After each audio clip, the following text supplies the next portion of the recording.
शादी। सिद्धार्थ ने बियर की एक और बोतल खोलते हुए कहा। Are you serious? अमन ने चौंक कर ग्लास नीचे रखते हुए पूछा। तुझे क्या लगता है? सिद्धार्थ ने बिल्कुल शांति से जवाब दिया। मगर सिद्धार्थ के मुंह से ये सुनते ही अमन को जैसे लाफिंग अटैक आ गया। सोफे पर गिर गिर कर वो जोर जोर से हंसने लगा।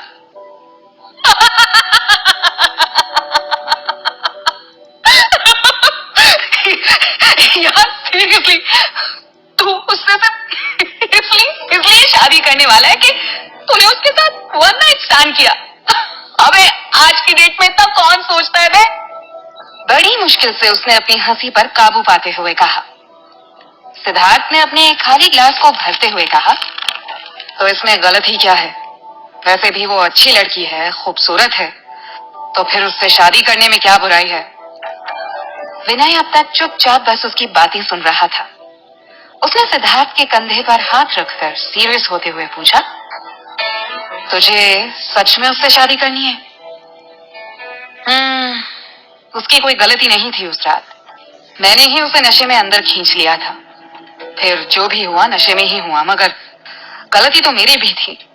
अगर मैं उसकी जिम्मेदारी लेता हूं तो उसमें गलत ही क्या है? और वैसे भी मुझे लगता है कि उसकी फैमिली में कुछ गलत हो रहा है। कहते हुए सिद्धार्थ एक पल को रुका और एक ही सांस में अपना पूरा ग्लास खाली कर दिया।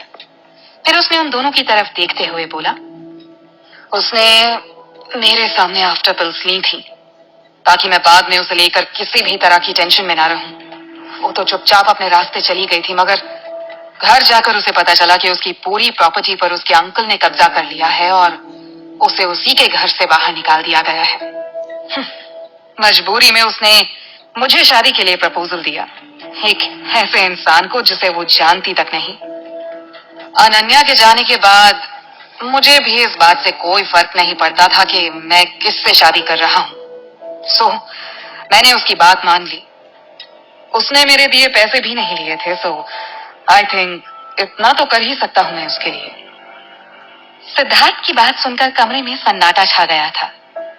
ना तो विनय और ना ही अमन की समझ में आ रहा था कि वो इस बात पर कैसे रिएक्ट करे। सिद्धार्थ के फोन बजने की आवाज से तीनों चौंक गए। उसने एक कॉल रिसीव किया। कॉल होटल की रिसेप्शनिस्ट की तरफ से था। हेलो मिस्टर सिद्धार्थ, मैं यहाँ रिसेप्शन काउंटर से बोल रही हूँ। Yes, any problem? सिद्धार्थ ने पूछा। आपके लिए कोई मिस सोनल एक पार्सल यहाँ छोड़कर गई है। उन्होंने कहा है कि इसे आप तक पहुँचा दिया जाए। अगर आपको कोई प्रॉब्लम ना हो तो क्या मैं ये आपके रूम में भिजवा दूं? सिद्धार्थ ने हैरानी से फोन को देखा। Miss Sonal? You mean miss Sonal Mehta? Where is she?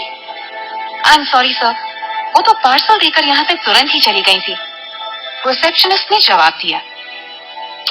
अब क्या करने की कोशिश कर रही है ये लड़की? सिद्धार्थ अपने आप में ही बड़बड़ाया। अब हेलो सर, क्या मैं आपके पास ये पार्सल भिजवा दूं? उसकी तरफ से कोई जवाब ना पाकर रिसेप्शनिस्ट ने अपना सवाल दोहराया। हाँ हाँ भेज दो, मैं देख लूंगा। कहते हुए सिद्धार्थ ने कॉल डिस्कनेक्ट कर दिया। बड़ी देर से कमरे में तीनों दोस्त टेबल के चारों तरफ बैठे उस पार्सल को देख रहे थे, मानो उसमें कोई बम रखा हो जो छूते ही फट जाएगा। अरे क्या उल्लू की तरह देखे जा रहे हो इस पार्सल को?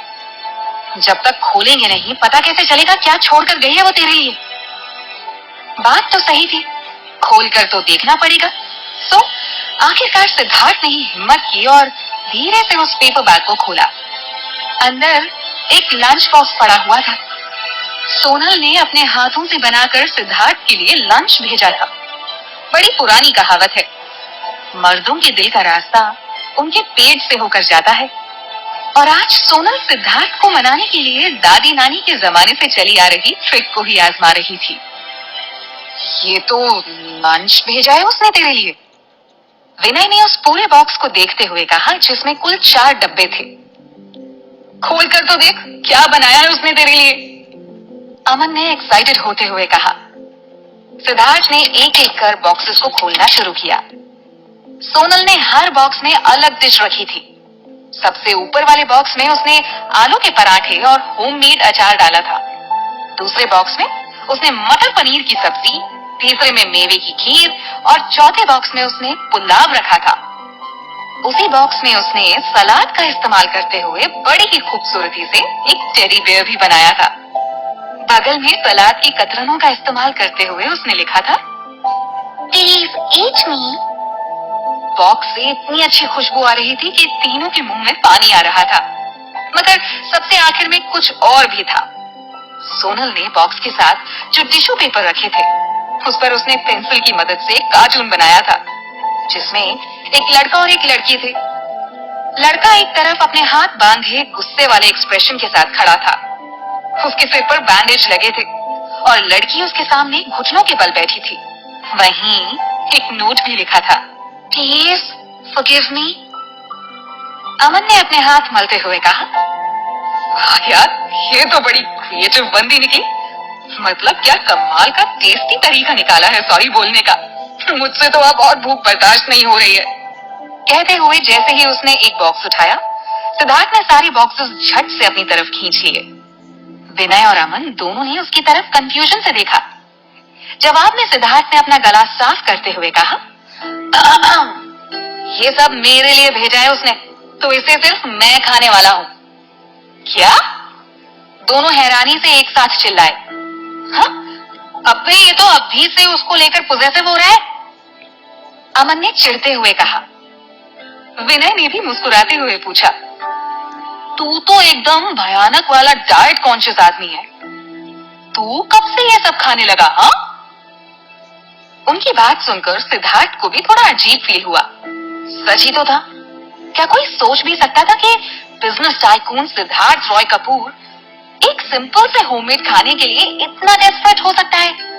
वो भी तब जब ये सब किसी ऐसी लड़की ने बनाया था जिसे वो जानता तक नहीं था। क्या सच में वो सोनल के लिए पोजेसिव हो रहा था? उसने सबसे पहले सारी चीजें टेस्ट की, फिर बाकी दोनों की लताड़ सुनने के बाद उनके साथ भी खाना शेयर किया। खाना वाकई बहुत ही टेस्टी था। खाने के बाद उसने सोनल का वो नोट लिया और उन दोनों को दिखाते हुए बोला, अगर मैं अनन्या को लाइफ पार्टनर नहीं बना सकता तो उसकी जगह कोई भी ले क्या फर्क पड़ता है। और जितना इस लड़की ने मुझे चोट पहुंचाने के बाद मेरे लिए किया है, उससे इतना तो यकीन से कह सकता हूँ कि भले ही हम दोनों कभी एक दूसरे को अपने दिल में जगह ना दे पाए, हमें अजनबियों की तरह एक घर में रहना पड़े, मगर मुझे कभी अपने इस फैसले पर पछताना नहीं पड़ेगा। उसकी बात सुनकर दोनों ने मुस्कुराते हुए उसकी पीठ थपथपा दी। फिर अगले 5 दिनों तक सिद्धार्थ को ऐसे ही सोनल के पार्सल्स मिलते रहे। हर रोज वो उसके लिए कुछ नया और कुछ स्पेशल बनाकर भेजती थी। दूसरे दिन उसने सिद्धार्थ के लिए बहुत ही टेस्टी चिकन सूप और सैलेड भेजा था। उसके साथ ही एक नोट भी अटैच था, जिसमें पेंसिल से पहले की ही तरह 2 कार्टून्स बनाए गए थे। वो बैंडेज वाला लड़का इस बार सोफे पर बैठा खिड़की से बाहर देख रहा था, जबकि लड़की दरवाजे के पास खड़ी थी। उसके हाथ में एक बोल था। इसके साथ ही ऊपर एक मैसेज लिखा था, इस सूप को पीकर आप बहुत जल्दी ठीक हो जाएंगे। तीसरे दिन एक बहुत ही खूबसूरत सी मिट्टी के पॉट में उसने वेज बिरयानी के साथ रायता भेजा था और साथ में हमेशा की तरह नोट भी था। इस बार लड़का थोड़े अच्छे मूड में टेबल पर बैठा था और वो लड़की एक प्लेट लिए उसके सामने खड़ी थी। ऊपर मैसेज लिखा था, tired of chicken soup, how about veg biryani. Siddharth को भी अब सोने के लंच बॉक्स का इंतजार रहने लगा था। साथ में उसके बनाए नोट्स देखकर उसके चेहरे पर स्माइल आ जाती थी। चौथे दिन उसने लंच बॉक्स खोला तो अंदर फिश करी और फ्राइड राइस थे, जिसमें सीजनल वेजिटेबल्स का बड़ा ही खूबसूरती से भरपूर इस्तेमाल किया गया था। इस बार अटैच नोट में जहां लड़की किचन में खाना पकाने में बिजी थी, वहीं लड़का उसके पास में ही खड़े होकर उसे देख रहा था। 5वें दिन सोनल ने हैंडमेड स्नैक्स बनाकर भेजे थे, जो क्यूट से एनिमल और फ्लावर्स की शेप लिए हुए थे। इस बार अटैच नोट में वो लड़की बैंडेज वाले लड़की के पास उदास सी बैठी थी। मैसेज में लिखा था, क्या आप अब भी मुझसे नाराज हैं? छठे दिन सोनल ने रोज की ही तरह अपने हाथ में एक बड़ा सा लंच बॉक्स पकड़े होटल ग्रीन पैलेस में एंट्री की। अभी वो रिसेप्शन की तरफ बढ़ ही रही थी कि किसी ने उसका हाथ पकड़कर उसे अपनी तरफ खींच लिया। सोनल, तुम?